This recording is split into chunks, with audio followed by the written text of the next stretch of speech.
আজকে ভৌতিক দুটি ঘটনা আছে।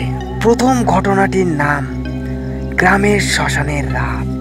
আপনারা দেখছেন গল্প শোনাই এপিসোড 6। শীতের রাত, চারিদিকে এক ধরনের নীরবতা যা কেবল ভয় ধরিয়ে দেয়। গ্রামের নাম মালিপুর।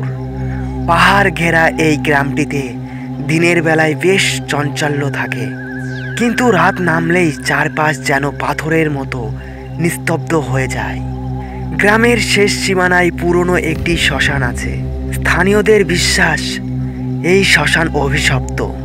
একসময় এখানে অনেক পূজা অর্চনা হতো, কিন্তু কয়েক প্রজন্ম আগে গ্রামের জমিদারের পরিবারের একটি রহস্যজনক মৃত্যু ঘটেছিল।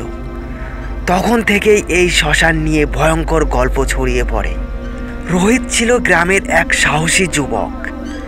সে শিক্ষিত, শহর থেকে পড়াশুনো শেষ করে গ্রামে ফিরে এসেছে।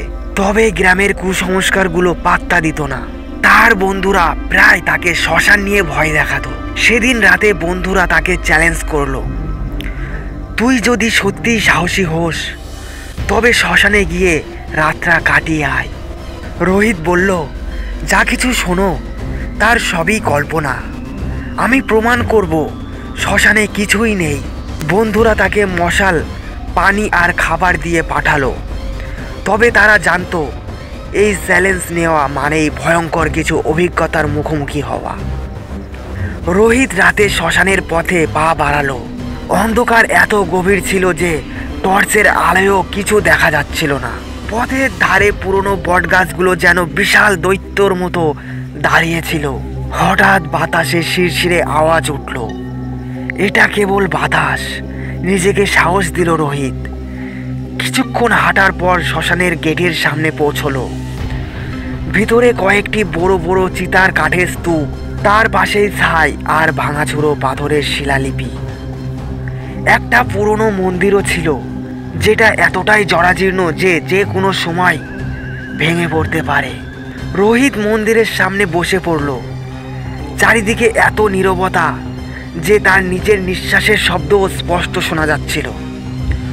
হঠাৎ তার কানে এলো এক ধরনের ফিসফিস শব্দ, যেন কয়েকজন মিলে তার পাশ দিয়ে কথা বলছে। সে টর্চ জ্বালিয়ে তাকালো, কিন্তু কিছু দেখতে পেল না। বাতাসের কারণে এমন শোনাচ্ছে। রোহিত নিজেকে বুঝ দিল, কিন্তু কিছুক্ষণ পরেই সে দেখতে পেল দূরে একটা আলো জ্বলছে, আগুনের শিখা, কিন্তু কোথাও আগুন জ্বালার গন্ধ নেই। রোহিত সাহস করে আলোটির দিকে এগিয়ে গেল। আগুনটা যেন নিজেই দিক বদলাচ্ছিল। তার মনে হলো কেউ তাকে শ্মশানের গভীরে টেনে নিচ্ছে। হঠাৎ সে অনুভব করলো পায়ের নিচের মাটি নরম হয়ে গেছে, নড়তে গেলে পা আটকে যাচ্ছে। আশেপাশের বাতাস ভারী হয়ে গেল। তখনই একটা অদ্ভুত আওয়াজ শোনা গেল, কাদার মতো, আবার হাসির মতো। রোহিত টর্চ বন্ধ করে থেমে দাঁড়ালো। তার মনে হলো কেউ তাকে পেছন থেকে অনুসরণ করছে। পেছনে তাকিয়ে সে দেখলো একটা কালো ছায়া। ছায়াটির চোখ নেই, কিন্তু অদ্ভুতভাবে একটা কুয়াশার মধ্যে ভেসে আছে। রোহিত দৌড়াতে শুরু করলো, কিন্তু শ্মশানের পথটা যেন শেষই হচ্ছে না। তার মনে হলো সে একটা চক্রের মধ্যে আটকে পড়েছে। হঠাৎ করেই সে একটা মন্দিরের দরজার সামনে এসে পড়ল। দরজাটা খুলে ভেতরে ঢুকে পড়ল। মন্দিরের ভেতরে ছিল মাটির নিচে নামার একটা সিঁড়ি। সে ভেবেছিল হয়তো এটা পুরনো কোনো গোপন জায়গা।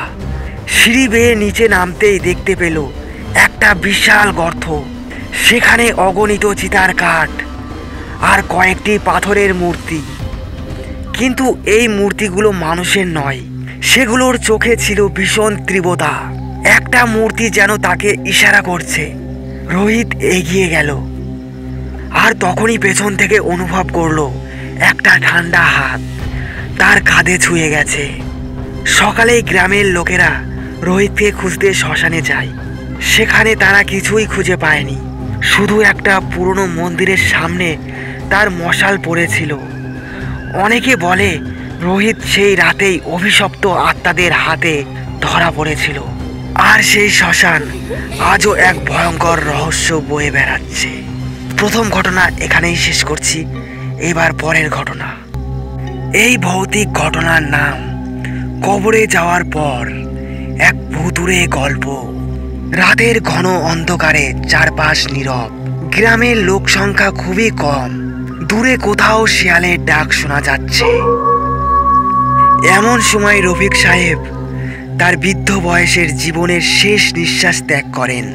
গ্রামের মসজিদ থেকে ঘোষণা আসে, রফিক সাহেব আর আমাদের মাঝে নেই, সবাই তার জানাজায় উপস্থিত থাকুন।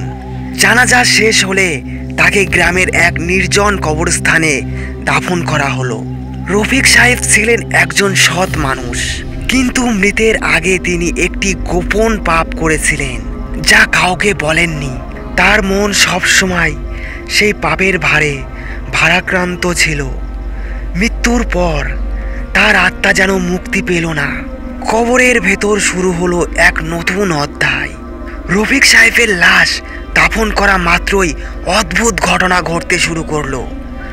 মাটির নিচে তিনি হঠাৎ টের পেলেন যে তিনি এখনো সচেতন, কিন্তু এই অনুভূতি আর মানবিক নয়। চারপাশ যেন এক অন্য জগৎ। মাটির নিচে একটি অদৃশ্য আলো জ্বলে উঠল, আর সেখানে দেখা গেল দুটি ছায়ামূর্তি। ছায়াগুলো কথা বলছে। তারা বলল, রফিক, তুমি কি জানো কেন এখানে আটকা পড়েছ? রফিক সাহেব ভয়ে কাঁপতে কাঁপতে বললেন, আমি তো একজন সৎ মানুষ ছিলাম, আমার কি ভুল ছিল? তাদের মধ্যে একজন বলল, তোমার একটি গোপন পাপ ছিল যা তুমি জীবিত অবস্থায় স্বীকার করনি, সেই কারণেই তুমি এখানে আটকা পড়েছ। আমরা তোমার বিচার করতে এসেছি। রফিক সাহেব কাঁপতে কাঁপতে বললেন, আমাকে একটু সময় দিন, আমি ক্ষমা চাইতে চাই। অপর ছায়া বলল, ক্ষমার সময় শেষ, এখন শুধু শাস্তি আর বিচার। এরপর কবরের চারিপাশে অদ্ভুত আওয়াজ শুরু হলো। বিভিন্ন ভয়ঙ্কর প্রাণীর ছায়া দেখা গেল। তারা রফিক সাহেবকে টানতে শুরু করলো এক গহীন অন্ধকারে। এর পরের রাত থেকেই গ্রামের মানুষ কবরস্থানের কাছে অদ্ভুত ঘটনা ঘটতে দেখল। মাঝরাতে কবরস্থানের কাছ থেকে কারো ডাক শোনা যায়, আমাকে মুক্তি দাও, আমি কষ্টে আছি। গ্রামের এক সাহসী যুবক জাহিদ বিষয়টি খতিয়ে দেখতে গেল। সে গভীর রাতে একটি মশাল নিয়ে কবরস্থানে প্রবেশ করল। সেখানে গিয়ে সে অনুভব করল চারিপাশে অদ্ভুত ঠান্ডা বাতাস। হঠাৎ মাটির নিচ থেকে একটি হাত বেরিয়ে এলো। জাহিদ চিৎকার করে বলল, কে তুমি? মাটির নিচ থেকে একটি মৃদু কণ্ঠস্বর এলো, আমি রফিক, আমাকে বাঁচাও, আমাকে মুক্তি দাও। জাহিদ গ্রামের মুরব্বীদের কাছে গিয়ে ঘটনা জানালো। মুরব্বীরা বলল, তাকে মুক্তি দিতে হলে আমাদের এক বিশেষ দোয়া পড়তে হবে। সেই রাতে সবাই মিলে দোয়ার আয়োজন করলো। কবরের পাশে গিয়ে দোয়া পড়া শুরু করলো, কিন্তু দোয়া পড়তে পড়তে মাটির নিচ থেকে আবারও সেই ভয়ঙ্কর আওয়াজ এলো। দোয়া শেষ করার পর চারিপাশ শান্ত হয়ে গেল। ভোরের আলো ফুটতেই সবাই দেখতে পেল রফিক সাহেবের কবর স্বাভাবিক অবস্থায় ফিরে এসেছে। সেই দিনের পর থেকে আর কোনো অদ্ভুত ঘটনা ঘটেনি।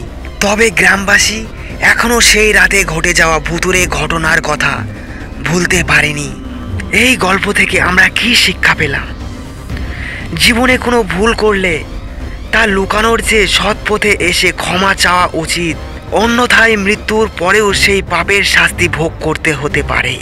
এই দুটো ঘটনা কেমন লাগলো অবশ্যই কমেন্টে জানাও। আর গল্পটি যদি ভালো লাগে তাহলে একটি লাইক তো করতেই হবে। আর এমন ধরনের ঘটনা যদি তোমরা শুনতে চাও, নিচে সাবস্ক্রাইব বাটনটা টিপে পাশের ঘন্টাটা অল করে রাখো, যাতে এমন ধরনের ঘটনা তোমরা সবার আগে শুনতে পাও।